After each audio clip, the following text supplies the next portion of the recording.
Hello and welcome to the Dice Tower. I'm Wendy Yi. I'm Chris Yi. And today we are going to revisit our top 10 lists, like top 10 games of 2022. When you waved your hand, I actually felt a little bit of cool air blowing off of it. The air conditioning's broken at the moment. Really, Chris just wants me to fan him. Yeah, so if Feed you him see grapes. me starting to sweat profusely, that is why. Anyway, so yeah, revisiting. So what we're doing is, and the other folks at the Dice Tower have done this, we went through and looked at all the games that came out in 2022, made a list of our top 10 games that came out a year ago, and then looked at the previous list that we made in the Winter Spectacular at the end of last year to kind of compare and contrast. See how things went. Yeah, so the two of us are going to do it together here, and so what I figured was we could just go through these lists really quickly instead of going through and describing each game, and then going through last year's, and then spending more time probably kind of talking about what's different, what's changed. I think so. That's the interesting part.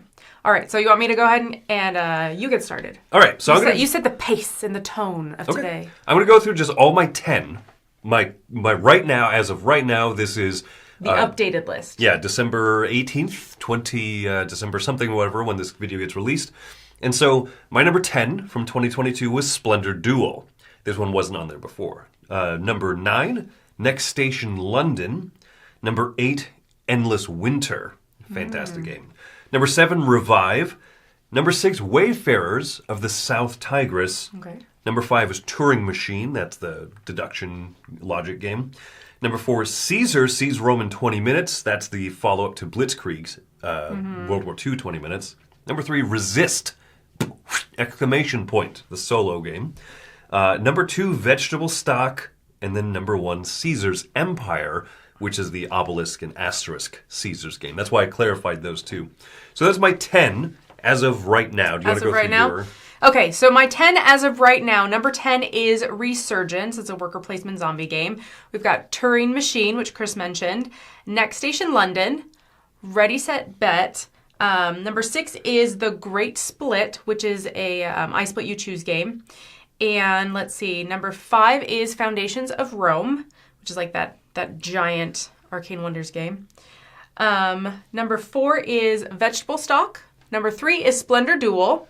Number 2 is Endless Winter, and number 1 is Revive.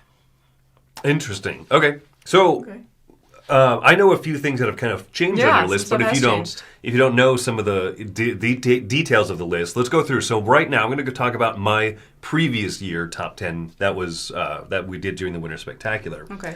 At the end of 22. So my number 10 was Endless Winter, which moved up to number 8 for me.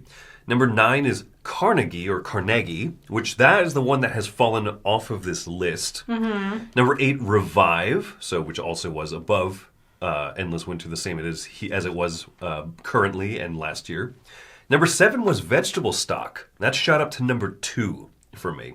That's impressive. Number 6 was Next Station London, which fell down to number 9 currently, but not like a far fall. Number 5 was Caesar Sees Rome in 20 Minutes, jumped up to 4. Woo! Number 4 of last year was Turing Machine, which became my number 5. See that? Swap-a-roo. Wow. Movement. Number 3 was Wayfarers of the South Tigris, which fell to number 6. Okay. Number 2 was Resist, dropped 1 place. That's because Vegetable Stock jumped up. And then same number 1, Caesar's Empire. Okay. I have to say I do have a rather big upset on my list, I think. But I'm happy with it. I think the world will be upset. Okay, my number 10 was Ready, Set, Bet. And that one stayed on my list. The next one is Guild of Merchant Explorers, which fell off. I haven't even thought of that game. I forgot it existed until I looked at this. And I was like, Really? oh yeah, that existed. I forgot. I mean, It's I liked it. It's a really good one, yeah. Yeah, I liked it. Number 9 was Flamecraft, which I think also fell off, yeah. Number 8 was Turing Machine, which is still there. It made it to 9, so it moved down a little bit. First Rat, did that one fall off? Yeah, I don't think First you said Rat it. fell off. The Great Split, still there, and that one actually it moved down 1 space, so it's number 7. Splendor Duel, which moved up to 3, it was at 5. It was at 4. Wayfarers of the South Tigris that one is the big upset. It fell off completely. It did? It did. I taught that game at a convention at Dice Tower East this last summer, and I remembered so little of it. And it took so long to relearn and teach that game. I was like, oh, wow. This is a lot. This is a lot. It kind of is a lot. I agree. Yeah. And so that's my big upset. And then my number 2 is Revive, which was my number 1. And my number 1... But you said it backwards. I said it backwards. Last year, Revive was number 2, is what you're saying. Yeah. No, actually, Wayfarers of South Tigris, I think, was number 2. Revive was number 3.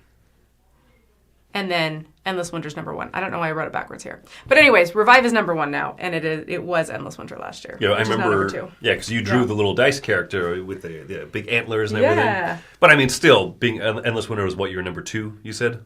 No, it was Currently? currently, yeah, it's my number 2. So it's still a very good game, and I've played it this year since then. Yeah, I think for me that Wayfarers of South Tigris, I like those big thinky games, but for some reason that one was just like too much to go back to. Huh, that's interesting. And I don't think it was enough fun for the amount of effort it was to go back to it. Okay. Because there's plenty of games that there's a lot to go back to, but it's worth the fun. Interesting. Yeah, no, it's still on my list, but it has fallen down a few steps, right? It was at 3 and went down to 6, Wayfarers, what we're talking about here. And I didn't love Scholars of the South Tigris as much, and like our stupid, dumb human brains occasionally make these associations, right? Kind of like if you've eaten chicken that wasn't as good, and so the next time you go to chicken, you're like, oh, I'm not sure. So I really should just kind of replay Wayfarers again, because it's fallen a few steps, but not like that much, honestly. But I look at it and I go like, I think I would enjoy it. I have to get past that chicken association, that weird chicken flavor. That's true, because there's like the Tiger series is not quite as good as the West Kingdom series. Yeah. Or maybe, right? Maybe. But I don't know. Yeah. Let's see. So that was your biggest upset, but a few games fell off your list. What else fell off? A few off my list. First Rat, Flamecraft, Wayfarers of the South Tigris, and Guild of Merchants Explorers. So quite a bit fell off. I think for part of it is I replayed First Rat again at the retreat. I replayed it recently, and I was like, I do like this, but I'm not like super in love with it. Okay. And so I think for me it was like a new cute novel idea. Now that I've played it a couple times and I stepped away and I came back, I was like, okay, it's still a good game, but it's not like amazing. It was super cute, and I think that kind of carried it forward a little bit more for me. And now it's less novel. And I would argue that it's a great game for like how do I say this? It's not a light game, but it's lighter. It's definitely approachable, and it kind of punches above its weight. Like, you know, the weight class that it's in, it has like almost more intricacy than it feels like it merits. Like it has a lot of decisions. Game. Yeah.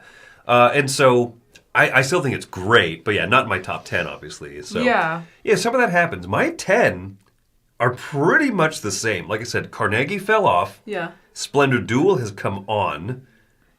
And everything else is kind of a rearranging of what's on there. Splendor Duel is one of those that, has stayed very high for me. Yeah. Oh, man. Race game, Ready, Set, Bet. Mm-hmm. Is kind of my number 11 last year and this year. Really? I keep looking at it going like, why isn't there room for it? Ah! You know what? I just replayed that like last week with a group of ladies from church. I just had them all come out for like a little hangout game night, and that's what we ended up playing, and it was a lot of fun, and it was very easy to teach and run. Where is that on your list currently? Currently, it went up to 7 from 10. Okay. So I think that's just because I played it because I really honestly hadn't played it much this year, and then coming back to it, I was like, yes, this is a good game. It's so interesting how taking those gaps, taking those moments away can either make or break a game. Yeah. Like when you come back to it, if you're like, this is too much, it's too little, it's not interesting anymore, or, oh, wow, I did really love this. Like, that's fun to take those little breaks. Yeah, I'm surprised a little bit that more games didn't come onto the list, but I really liked these 10 last year. You know, were there any notable ones that you played this year that you didn't have on the list because you hadn't played them yet? No, that's what I'm saying. Like, nothing on here. I mean, there were notable ones, but there's nothing that was like, that's in the top 10. You know what I mean? And like I said, I made this list, this current one, without looking at last year's. Okay. But at the same time, I remembered what my list was so vividly, especially my top 5, I would say, the top half of it.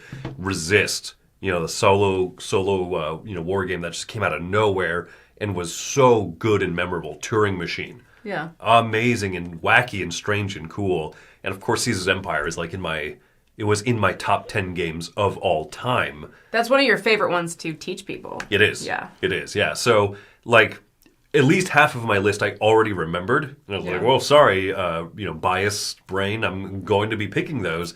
And the other ones, as I went through, even the stuff I played in 2023, had not yet played in 22. I was like, this is all good, but my 10's pretty solid. At least 9 of them still there, That's funny because I didn't remember most of what was on my list. I had to go back and be like, oh, really? It was in that order. Oh, it was that, those games. Some really interesting, notable ones for me. So Foundations of Rome is something that I played, I think, in 2021. We live played it on camera kind of thing. And so that's one that I didn't even think was in 2022. And so when I was looking at BGG, I was like, oh, yeah, that makes sense. That's when it came out. Because I think we played it for the Kickstarter campaign. And that's one that we don't own. But somehow I keep playing it at conventions. Sure. And so it's grown on me. And it very much, I love just puzzling out how to fit things on grids. And so I love that. Give me graph paper. I will be happy as a Christmas present. And so I love that. And so that one surprisingly went from graph nothing. Paper for Wendy. There you go. So that one moved up from nothing to 5. Because I just didn't even really consider it, I think, on my last list. Next Station London, I don't think I had played. I think that, or if I had, maybe I'd only played it once. Okay. But then having London and then having Tokyo now and just really seeing what can happen with that system and playing it many more times, that one popped on my list. And then Resurgence was a game that I think we literally played like January or February of last year. Yeah, just kind of missed the boat. And I was like, this would have made my top 10. Like I loved it so much. It was cool zombie theme. I really enjoyed just the action selection of pulling stuff out of your bag and trying to decide where it went and then competing with everybody for spaces. I liked that a lot. And so those were kind of those big surprises. The only surprise thing for me was I was looking at this list and per BoardGameGeek.com, Zapotec is a 2022 game. And so I was putting it on here, and I was like, why is there just not as much room as I feel? I realized that I looked back, I had put it on my top 10 of 2021. For some reason, we got our copy here at the Dice Tower before that. I played it on the cruise. I played it lots of times. Comfortably put it on my 2021 list. And I don't know why, but BGG says it's 2022. So that would be on here. It would honestly probably be around 5 or 6 or so. But I'm not putting it on here this time because I already put it on a different year's list. So and not everything on BGG is necessarily accurate of when the public gets it versus when America gets it versus when the Dice Tower gets it. When Europe or Japan has it. Yeah, so those years are tricky. Yeah, so we never know. I know the Wandering Towers game. I was looking at that, and that said it was from 2022. And I was like, oh. Yeah, there wasn't like an English language one. We didn't play that until like super recently, yeah. Yeah, exactly. So that wasn't on here either. Right. There's a few games that are kind of like that. But of the 10, I'm very happy still with my picks. It sounds like you had more change-up. But I did have more change-up. Yeah, still, I mean, any of those games that were on there were good, right? Yeah, I would still play all of them, definitely. All right. Well, there you go. That's just our revisit, look back at the best of 2022. Hope you like that. Maybe you enjoyed this format. Less going through it as like a top 10 list and more as a discussion of changes and stuff. Interesting stuff. Well, thanks for joining us. I'm Wendy Yi. And I'm Chris Yi. And we want to know what your top games of 2022 would be by this date.